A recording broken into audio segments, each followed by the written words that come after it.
This is my 1986 Monte Carlo SS. For this video, I'd like to highlight some of the challenges I had with the cooling. This is the 3-row Champion radiator that I had with the LS2. And when I had the LS2, I just had some cheap fans and it was running about 180 degrees with that, and I didn't have the AC in there either. Now I've got the Supercharged LS9. With that, I've added the Grand National condenser, and there's the massive ZL1 heat exchanger also adding heat into the front. When I purchased the Champion 3-row radiator for the G-body, I also purchased a shroud that fit for that application from Champion as well that they offer. And I had to cut the holes for the fans. These are not the original fans again that I had with the LS2. I purchased these for the LS9 as I was running about 200 degrees with the cheaper fans and idle with the AC running. Once I got the Spal fans, I brought it down to about 185.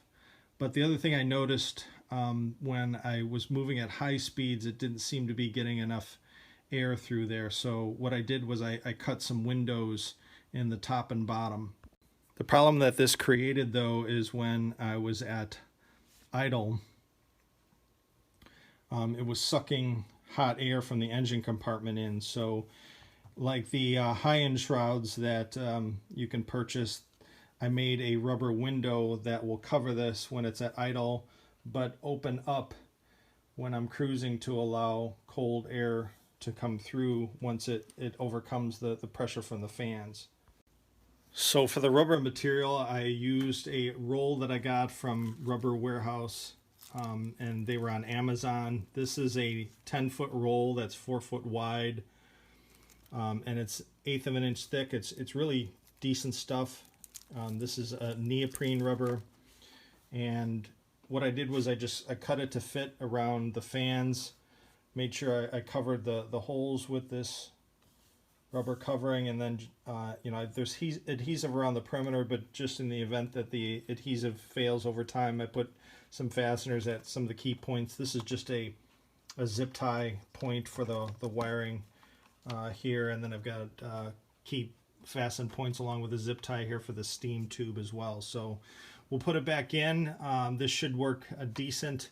I'll show the back side here in just a minute so you can see the openings that I cut.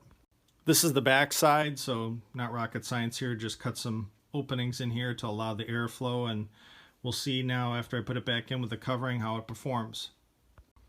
I've got the radiator back in and the items fastened down, like I said, for the steam vent provision, and then just the wiring zip tie there. Just one correction as I'm pasting these videos together for one long video. This is obviously not 4 feet wide, but 4 inches wide. The other dimensions are correct. So next, what I'll do is make some sustained driving runs and show the temperature during the sustained driving runs, and then also let it sit for a while and then show the temperature at that phase as well to show that the changes worked.